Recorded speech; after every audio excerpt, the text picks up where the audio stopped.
Sophia Carter woke to the cold emptiness of her bed. The silence was thick, pressing against her ears like an unwelcome guest. She turned onto her side, staring at the untouched pillow beside her, the one that once held Daniel's warmth.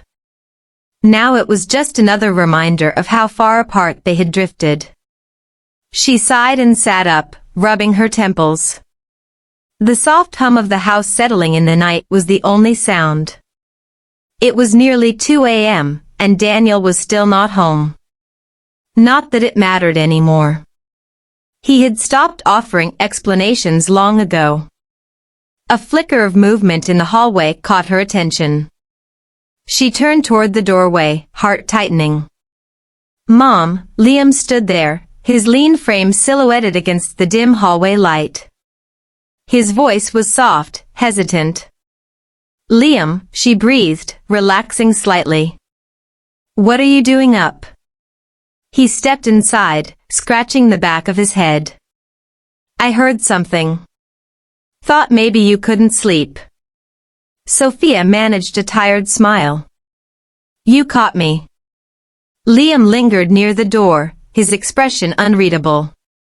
At 19, he had grown into a man so quickly, taller than Daniel, with the same sharp jawline but kinder eyes. Those eyes searched hers now, full of something she couldn't quite place.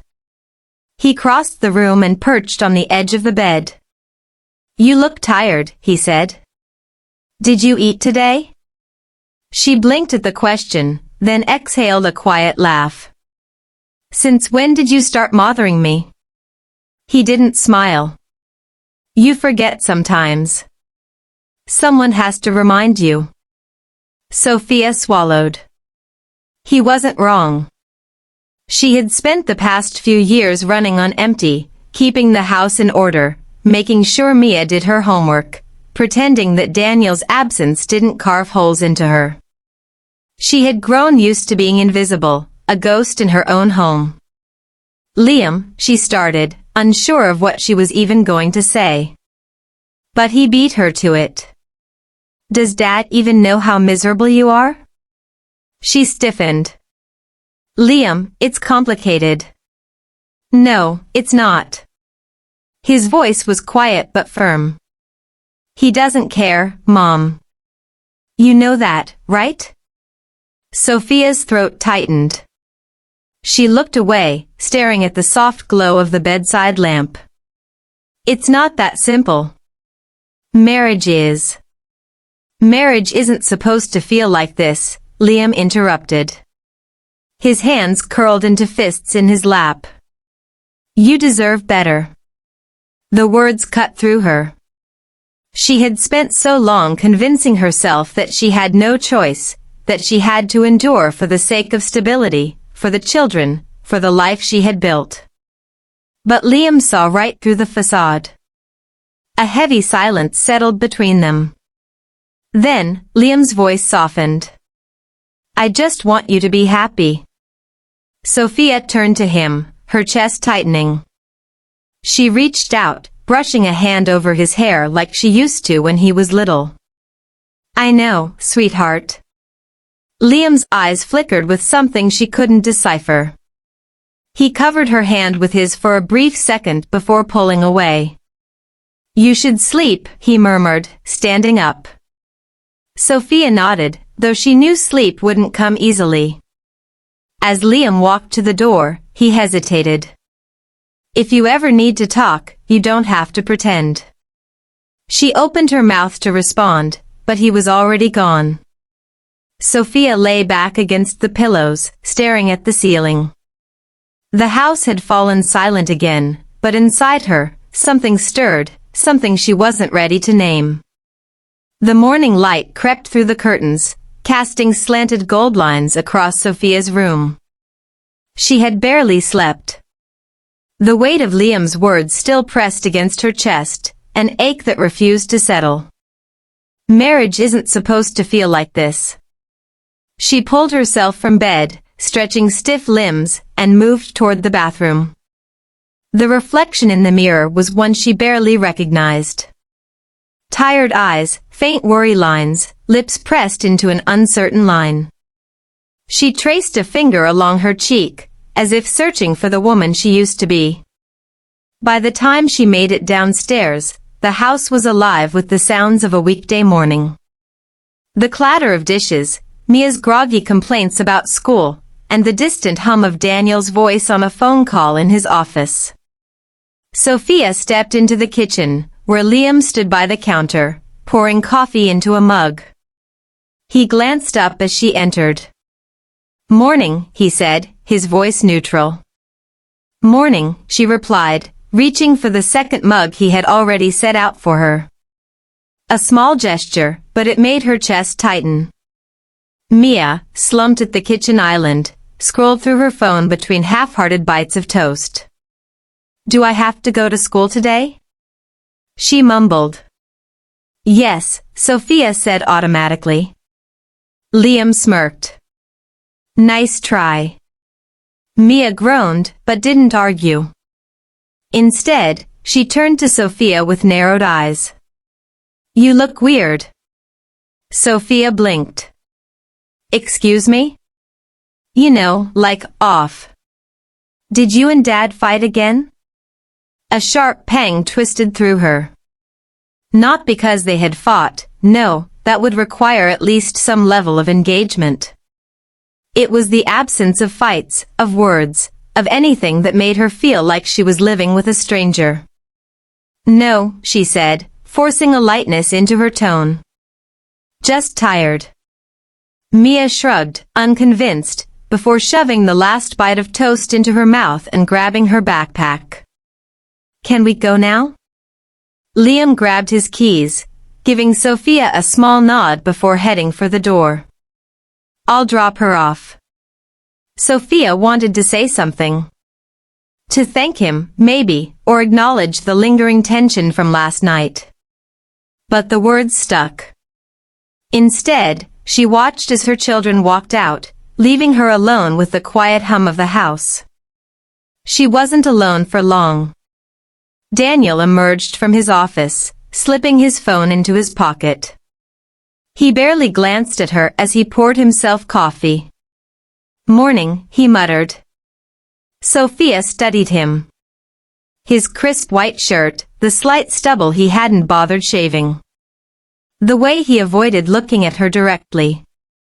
This was their routine now, civil, distant, mechanical. "You came home late," she said. Daniel didn't look up. "Work." A single word, clipped and final. Sophia inhaled slowly. "Daniel." That made him pause. He finally met her gaze, and for a moment, she saw something flicker in his eyes. Annoyance? Guilt? She couldn't tell anymore. "I don't want to do this right now," he said. Her chest tightened. "You never want to do this." He sighed, running a hand through his hair. "What do you want me to say, Sophia? That I'm sorry? That I'll change? We've been over this." Her fingers curled around her mug.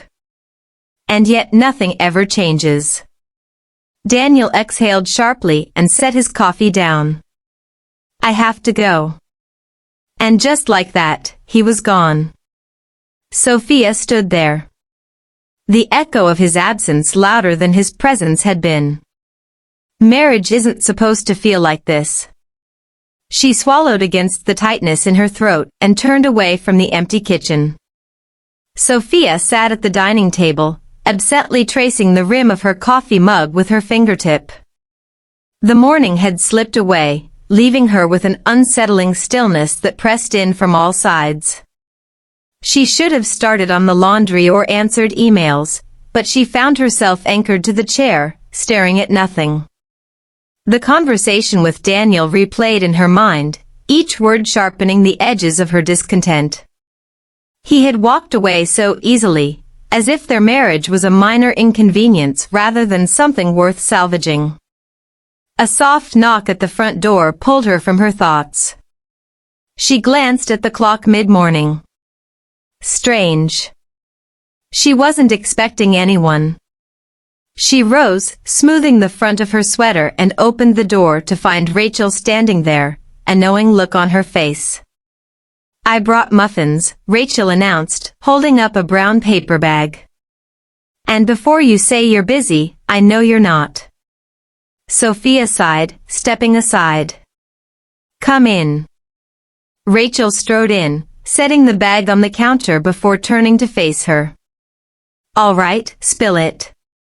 Sophia arched a brow. "Spill what?" Rachel crossed her arms. "Don't play coy with me. You've had that look in your eyes for weeks. The I'm drowning but pretending I am fine look." A bitter chuckle escaped Sophia. "Is it that obvious?" Rachel softened. "To me?